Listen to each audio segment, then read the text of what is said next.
Good morning everyone. आज मैं लेकर आया हूँ आप सबों के बीच economics exercise second for standard 10 sectors of Indian economy means भारतीय अर्थव्यवस्था के क्षेत्रक। इसमें हम लोग देखेंगे कि whatever activities are performing around us, even what I am telling you, this is also a kind of economic activities and agricultural activities, communication activities, all transporting activities. So we will count it as a economic activities, and we will classify it in three part. First, sectors of economic activities. हम लोग विभिन्न क्षेत्रकों के बारे में जानेंगे जो Indian economy को contribute करते हैं, भारतीय अर्थव्यवस्था के विकास में योगदान देते हैं, हमारी ज़रूरतों को पूरा करने में योगदान देते हैं। हम उन सभी क्षेत्रकों के बारे में एक एक कर क्रमवार अध्ययन करेंगे इस पाठ में। सबसे पहले जो विभाजन है वह है on the basis of sectors of economic activities, अर्थात आर्थिक कार्यों के क्षेत्रक। इसके आधार पर हमने इसको तीन भागों में डिवाइड किया। सबसे पहले primary sector. What is primary sector? Directly using natural resources such as agriculture, dairy, fishing, forestry, mining. It is also called agriculture and related sector. And primary sector's production factors are depend on natural factors, natural conditions. जैसे कि प्राथमिक क्षेत्रक में जो उत्पादन होते हैं वो प्रत्यक्ष तौर पर प्राकृतिक उत्पाद होते हैं, प्राकृतिक संसाधन होते हैं, और वो प्राकृतिक उनका निर्माण, उनकी उत्पत्ति, उनका एग्जिस्टेंस नेचुरल फैक्टर्स पर डिपेंड करता है, such as climate, weather, pressure, sunlight, ये सब। तो इसके अंतर्गत agriculture, dairy, fishing, mining, forestry ये सब कुछ आ जाते हैं, और इसको हम लोग कृषिगत और उसका सहायक क्षेत्र भी कहते हैं। ये हो गया आपका प्राथमिक क्षेत्रक अर्थात प्राइमरी सेक्टर। दूसरा सेकेंडरी सेक्टर, जिसको द्वितीयक क्षेत्र कहते हैं। दिस सेक्टर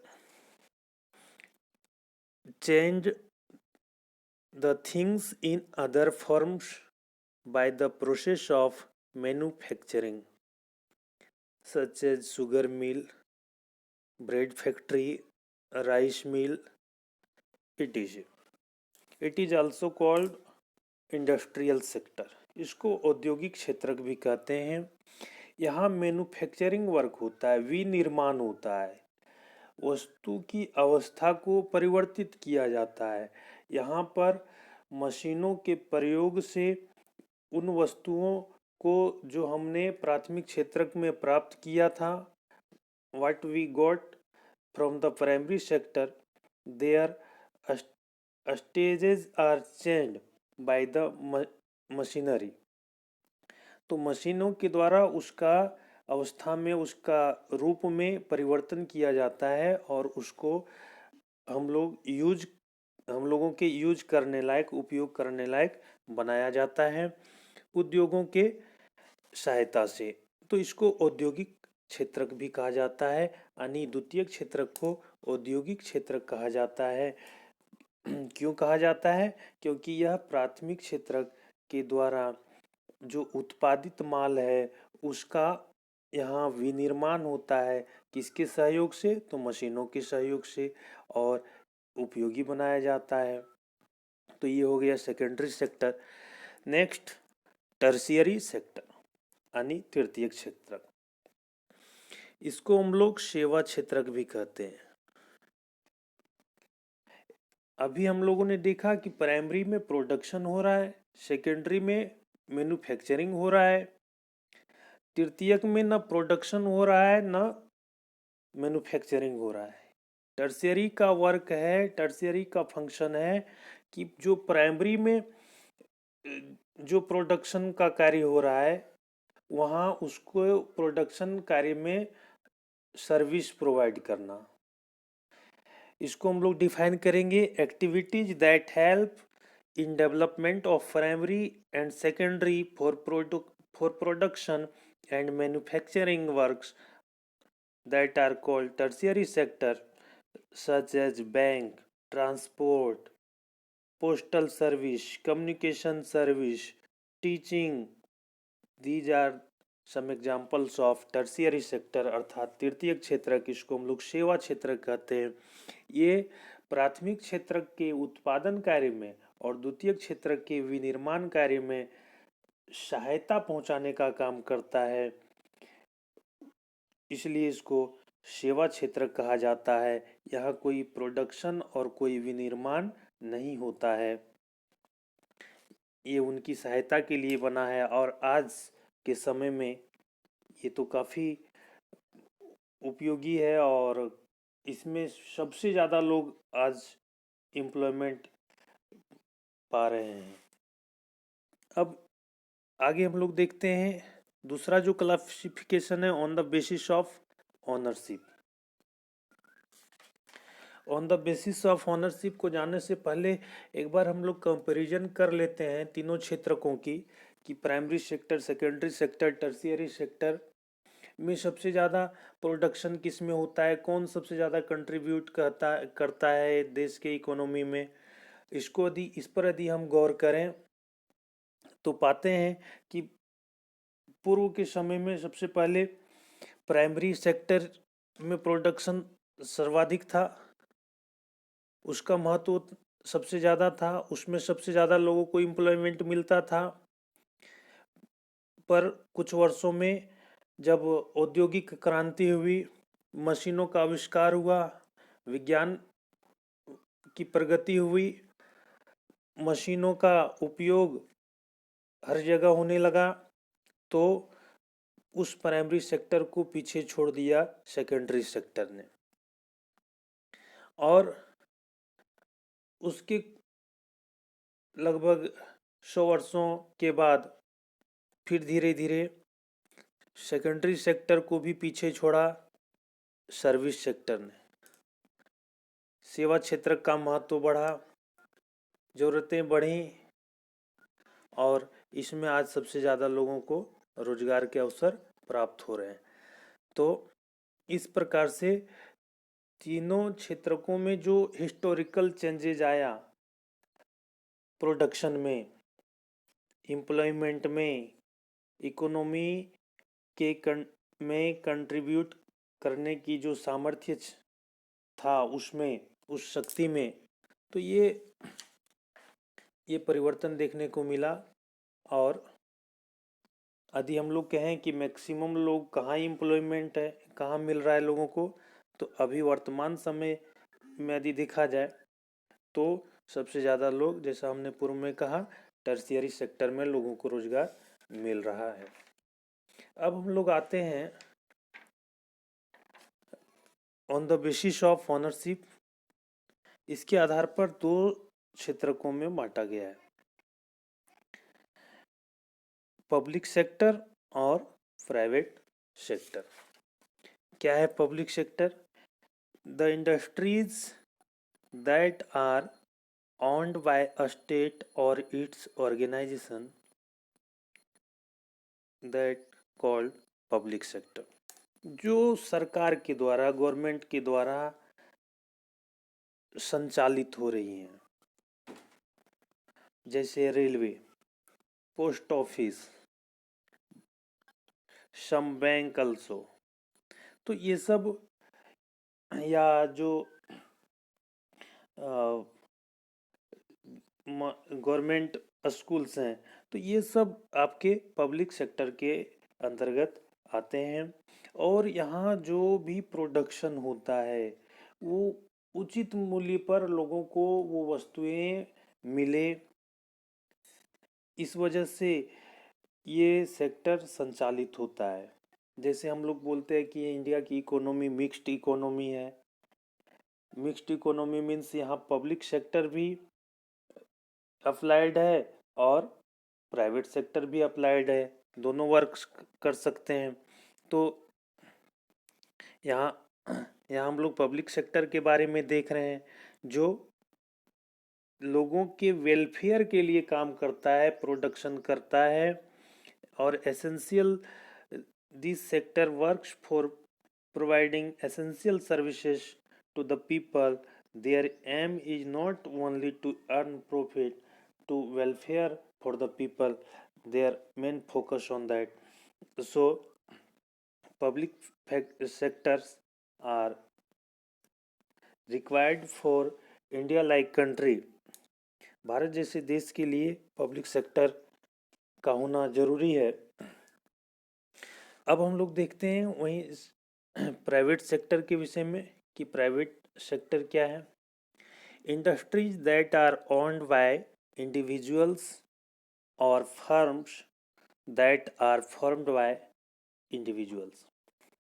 इसमें हम लोग पाते हैं निजी क्षेत्र में, अभी हम लोगों ने सार्वजनिक क्षेत्र में देखा कि जिनका स्वामित्व, जिस पर नियंत्रण, जिसका प्रबंधन, जिसमें उत्पादन पर नियंत्रण सरकार का होता है। और यहाँ प्राइवेट जो सेक्टर है उसमें उस किसी कंपनी का मालिक कोई एक खास, एक विशेष व्यक्ति के हाथों में होता है, उसका मालिकाना हक, उसके स्वामित्व का हक जो होता है। या फिर कुछ सम ग्रुप ऑफ पीपल, लोगों का समूह भी हो सकता है। कुछ लोग मिलजुल करके किसी कंपनी को शुरू कर सकते हैं। तो इस तरह के जो क्षेत्रक हैं वो प्राइवेट सेक्टर के अंतर्गत काउंट होते हैं। और इनका उद्देश्य होता है मैक्सिमम प्रॉफिट अर्न करना, और ये भी टैक्स पे करते हैं और देश के इकोनॉमी में कंट्रीब्यूट करते हैं। ये आपका प्राइवेट सेक्टर है। तो अब एक और जो डिवीजन है उसके बारे में हम लोग देखते हैं, on the basis of way people are employed. तीसरा जो क्लासिफिकेशन है वो है कार्य की शर्तों के आधार पर क्षेत्र का विभाजन। इसमें है आपका ऑर्गेनाइज्ड और अनऑर्गेनाइज्ड। एक है ऑर्गेनाइज्ड सेक्टर और एक है अनऑर्गेनाइज्ड। ऑर्गेनाइज्ड में क्या होता है कि terms of employment are regular and people have assured work. इसमें जो फैक्ट्री एक्ट या मिनिमम वेजेज होते हैं वो निर्धारित होते हैं, तय होते हैं। यहाँ लोगों को कुछ अधिकार, राइट्स भी मिले होते हैं। वो स्ट्राइक कर सकते हैं अपने हितों को पूरा करवाने के लिए, अपनी मांगों को रख सकते हैं, अपनी आवाज़ उठा सकते हैं अपनी सुविधाओं को बढ़ाने के लिए। तो ये आपका ऑर्गेनाइज्ड सेक्टर की एक्टिविटीज़ है। इसको हम लोग हिंदी में संगठित क्षेत्र बोलते हैं, जहाँ पर काम की गारंटी होती है। एक मिनिमम जो मजदूरी है वो तय होती है। काम के घंटे, कितने घंटे काम करना है, कितने बजे आना है, कितने बजे जाना है, वो समय निर्धारित होता है। उसके आधार पर काम होता है। वेतन समय पर प्राप्त हो जाते हैं। तो ये सुविधाएं, ये शर्तें लागू होती हैं ऑर्गेनाइज्ड सेक्टर में। वहीं हम लोग देखें अनऑर्गेनाइज्ड सेक्टर यदि, तो outside the control of government workers have no regularity of income and job. तो इसमें क्या होता है कि अनऑर्गेनाइज्ड सेक्टर जो है वो सरकार के नियंत्रण से बाहर होता है। इसमें सरकार का कोई स्वामित्व नहीं होता, इसका प्रबंधन, इसका मैनेजमेंट सरकार नहीं करती। इसमें जो आय है या जॉब की जो एश्योरिटी है वो सर्टेन नहीं होती, रेगुलर नहीं होती। वो सारी कंडीशन जो है इरेगुलर, जो अभी हम लोगों ने देखा था ऑर्गेनाइज्ड सेक्टर में, वो इरेगुलरिटीज़ में यहाँ कन्वर्ट हो जाती हैं। जो मिनिमम मजदूरी है उसको, मिनिमम वेजेज रेट जो है वो भी फॉलो नहीं किया जाता है, या समय पर वेतन नहीं मिलते, काम अधिक से अधिक लिया जाता है। तो ये सब अनऑर्गेनाइज्ड सेक्टर में ये सब चीज़ें देखी जाती हैं। तो अभी हम लोगों ने देखा ऑर्गेनाइज्ड और अनऑर्गेनाइज्ड को। अब हम लोग देखेंगे कि